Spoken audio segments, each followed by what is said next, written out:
प्रभु राम लला के भव्य मंदिर को तोड़ करके आक्रांताओं ने एक गुलामी का ढांचा खड़ा कर दिया था। कारण एक ही है और निवारण भी एक ही है। बंटे थे इसलिए कटे थे। बहनों और भाइयों, आज कांग्रेस का ढांचा वैसे ही जर्जर हो चुका है जैसे अयोध्या में बाबरी ढांचा था। एक धक्का और दो, बाबरी ढांचे को तोड़ दो।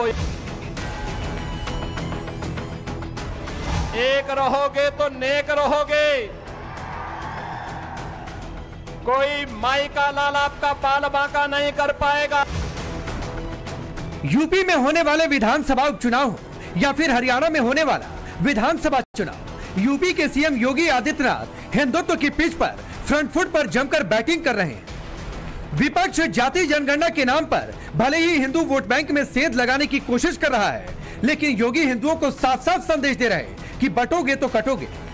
आज मिर्जापुर में योगी आदित्यनाथ ने राम मंदिर के लिए 500 साल के इंतजार का जिक्र करते हुए हिंदुओं को साफ साफ संदेश दिया कि बटोगे तो कटोगे।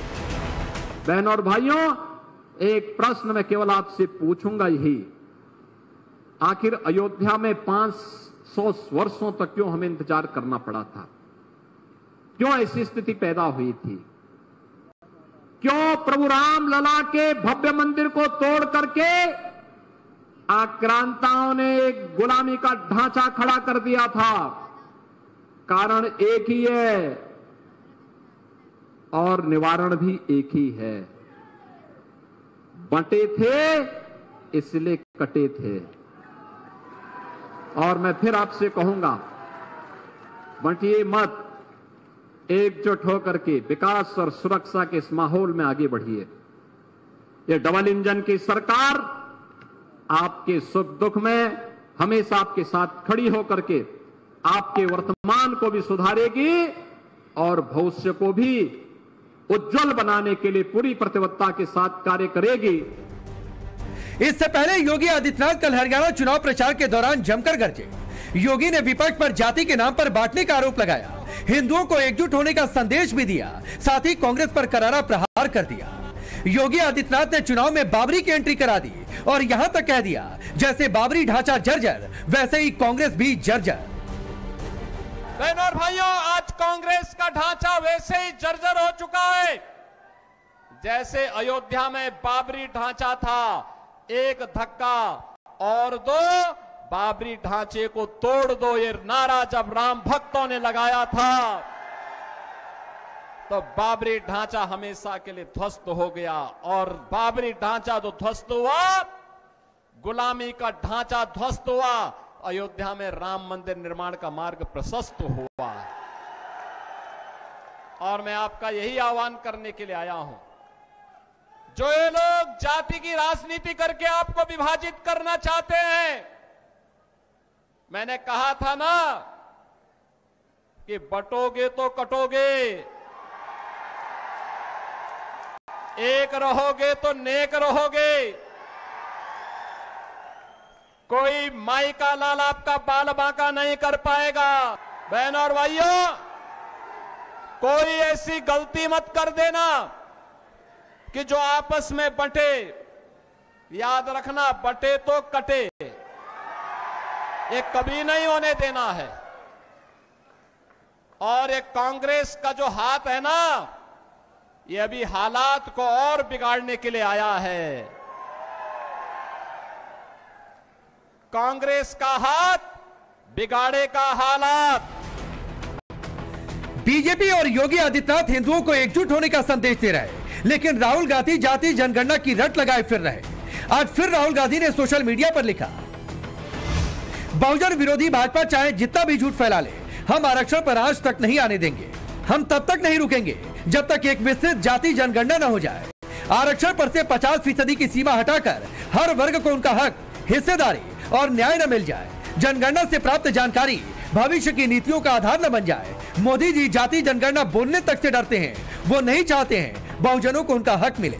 मैं फिर से दोहराता हूँ, मेरे लिए ये कोई राजनीतिक मुद्दा नहीं, बहुजनों को न्याय दिलाना ही मेरे जीवन का मिशन है। योगी आदित्यनाथ ने कांग्रेस पर हमला बोला तो जवाब सहयोगी पार्टनर समाजवादी पार्टी की तरफ से आया। समाजवादी पार्टी कह रही है यूपी से लेकर दिल्ली तक बीजेपी जर्जर हो चुकी है। समाजवादी पार्टी कह रही है अब जनता संविधान और भाईचारा बचाने के लिए एक धक्का देगी। देखिए, कांग्रेस जर्जर हुई है या बीजेपी जर्जर हुई है? भाई, अगर आप निष्पक्ष होकर के देखेंगे तो योगी जी की सरकार जर्जर है, मोदी जी की सरकार जर्जर है। पर एक धक्का और दो, उत्तर प्रदेश हटाओ, एक धक्का और दो, दिल्ली हटाओ। तो जनता से हम लोग अपील कर रहे हैं कि आपने बहुत धक्के दे दिए। ये उत्तर प्रदेश से लेकर दिल्ली बीजेपी जर्जर हो गई है। बस लास्ट एक धक्का और दो, संविधान बचाओ, लोकतंत्र बचाओ, आरक्षण बचाओ, मान सम्मान बचाओ और भाईचारा बचाओ। योगी जी ने अगर कुछ कहा है तो बिल्कुल निश्चित रूप से सोच समझ के कहा है। वास्तव में कांग्रेस की स्थिति ऐसी है क्योंकि कांग्रेस भी उस ढांचे का तुष्टीकरण करती रही है, तुष्टीकरण के कारण उसका समर्थन करती रही है, आस्था से खिलवाड़ करती रही है, तो उस पाप का तो असर कांग्रेस को पड़ेगा ही। सवाल है, क्या विपक्ष के हिंदुओं को जातियों में बांटने का तोड़ योगी आदित्यनाथ ने ढूंढ लिया है? क्या योगी के बटेंगे तो कटेंगे वाली अपील पर हिंदू सबक लेंगे? सवाल यह भी है कि बाबरी की एंट्री कराकर क्या योगी आदित्यनाथ ने चुनाव की पिच बदल दी है? सबसे बड़ा सवाल कि अब की बार चुनाव में कौन जर्जर और कौन एक धक्के में ध्वस्त होने वाला है? Bureau report, times now Bharat. धक्का और दो, बाबरी ढांचे को तोड़ दो। एक रहोगे तो नेक रहोगे। कोई माई का लाल आपका बाल बांका नहीं कर पाएगा।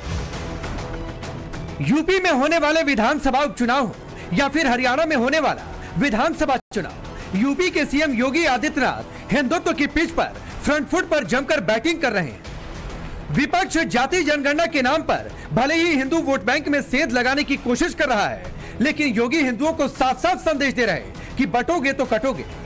आज मिर्जापुर में योगी आदित्यनाथ ने राम मंदिर के लिए 500 साल के इंतजार का जिक्र करते हुए हिंदुओं को साफ साफ संदेश दिया कि बटोगे तो कटोगे। बहनों और भाइयों, एक प्रश्न मैं केवल आपसे पूछूंगा यही, आखिर अयोध्या में 500 वर्षों तक क्यों हमें इंतजार करना पड़ा था? क्यों ऐसी स्थिति पैदा हुई थी? क्यों प्रभु राम लला के भव्य मंदिर को तोड़ करके आक्रांताओं ने एक गुलामी का ढांचा खड़ा कर दिया था? कारण एक ही है और निवारण भी एक ही है। बंटे थे इसलिए कटे थे। और मैं फिर आपसे कहूंगा, बंटिए मत, एकजुट होकर के विकास और सुरक्षा के इस माहौल में आगे बढ़िए। ये डबल इंजन की सरकार आपके सुख दुख में हमेशा आपके साथ खड़ी होकर के आपके वर्तमान को भी सुधारेगी और भविष्य को भी उज्जवल बनाने के लिए पूरी प्रतिबद्धता के साथ कार्य करेगी। इससे पहले योगी आदित्यनाथ कल हरियाणा चुनाव प्रचार के दौरान जमकर गरजे। योगी ने विपक्ष पर जाति के नाम पर बांटने का आरोप लगाया, हिंदुओं को एकजुट होने का संदेश भी दिया, साथ ही कांग्रेस पर करारा प्रहार कर दिया। योगी आदित्यनाथ ने चुनाव में बाबरी की एंट्री करा दी और यहां तक कह दिया जैसे बाबरी ढांचा जर्जर वैसे ही कांग्रेस भी जर्जर। बहनों और भाइयों, आज कांग्रेस का ढांचा वैसे ही जर्जर हो चुका है जैसे अयोध्या में बाबरी ढांचा था।